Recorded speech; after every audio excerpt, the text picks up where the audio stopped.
আমি যদি বলা চলে তাহলে বাসায় তো আসলে আমি উপদেষ্টা, বাসায় তার কোনো পরিবর্তন আমি এখনো লক্ষ্য করিনি, বাইরেরটা আমি জানি না। আমার কাছে মনে হয় যে একজন অভিনেত্রী হিসেবে আমার এইটুকুন মনে হয় যে এমন কিছু নিয়ম করা উচিত যেটাতে আমাদের যে সকল ইয়াং জেনারেশন আছে, যারা ইয়াং ডিরেক্টর আছে, তারা যেন স্বাচ্ছন্দ্যে ভালোভাবে সুস্থভাবে সিনেমা বানাতে পারে। সারপ্রাইজ!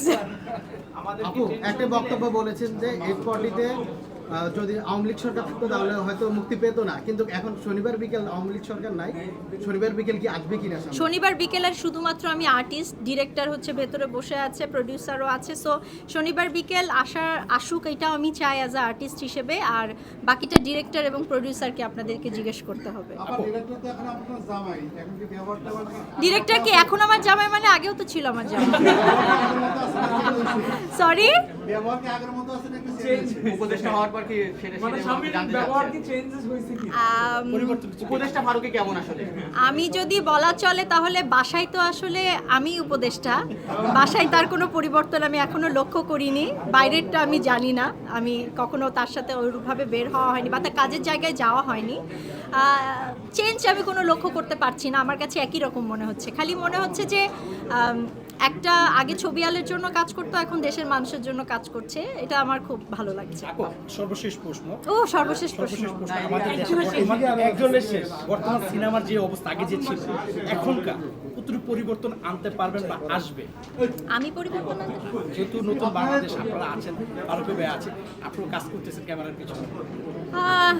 আমরা তো আসলে যখন থার্ড পারসন সিঙ্গুলার নাম্বার শুরু করি তখন থেকেই কিছু না কিছু পরিবর্তনের আশা নিয়েই তো শুরু করেছি। তো থার্ড পারসন সিঙ্গুলার নাম্বার থেকে এখন 840 অনেক পরিবর্তন এসেছে, এবং আমি আশাবাদী যে ভবিষ্যতে আরও ভালো সিনেমা আমাদের বাংলাদেশে হবে, এবং বাংলাদেশের সিনেমা সত্যিকারের ভালো পর্যায়ে যাচ্ছে। বিভিন্ন বাজেটের সিনেমা হচ্ছে, বিভিন্ন ধরনের সিনেমা হচ্ছে, এবং দর্শকদের রুচির পরিবর্তন হয়েছে, তারা বিভিন্ন রকম সিনেমা দেখছে এখন। সো আমি অনেক আশাবাদী আরও অনেক চেঞ্জ আসবে, ভালো চেঞ্জ আসবে। আমি একজন আর্টিস্ট, এবং আমার সবচাইতে বড় ক্ষমতা হচ্ছে আমার অডিয়েন্স, আমার সাংবাদিক ভাই বোনেরা। সো তারা যতদিন আমার পাশে আছে আমার কাছে মনে হয় আমি ক্ষমতাবান। তারা যদি আমার পাশ থেকে চলে যায় তখন হবে আমি ক্ষমতা তখন আমার থাকবে না।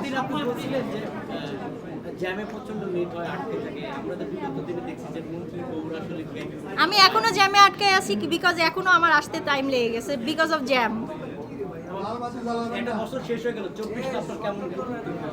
সব কিছু মিলিয়ে আমি বলবো যে আমি খুবই পজিটিভ একজন মানুষ। আমি কখনো নেগেটিভিটিকে খুঁজি না বা দেখার চেষ্টা করি না।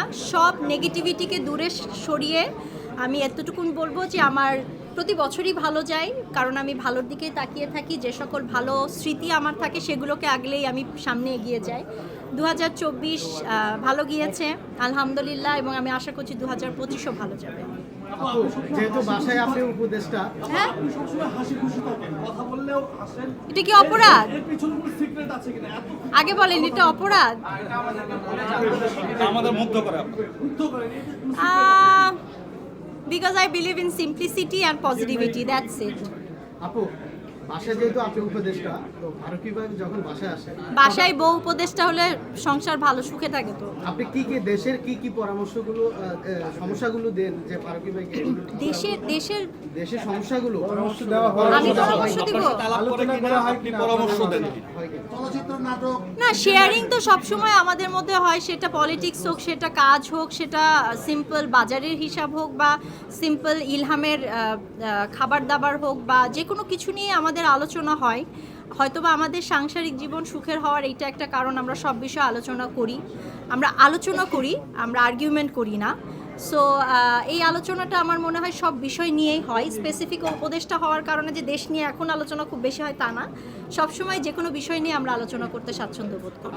আমার কাছে মনে হয় যে একজন অভিনেত্রী হিসেবে আমার এইটুকুন মনে হয় যে এমন কিছু নিয়ম করা উচিত যেটাতে আমাদের যে সকল ইয়াং জেনারেশন আছে, যারা ইয়াং ডিরেক্টর আছে, তারা যেন স্বাচ্ছন্দ্যে ভালোভাবে সুস্থভাবে সিনেমা বানাতে পারে, কোনো রকম বাধা বিপত্তি ছাড়া, এবং সেই সিনেমাটা প্রপারলি যেটা মানুষের জন্য ভালো হবে, দর্শকদের জন্য ভালো হবে, সেই সিনেমাটাও যেন এক্সিকিউট করার জন্য আমরা উদ্বুদ্ধ হই। এই সিচুয়েশনটাকে আমরা ঠিক করতে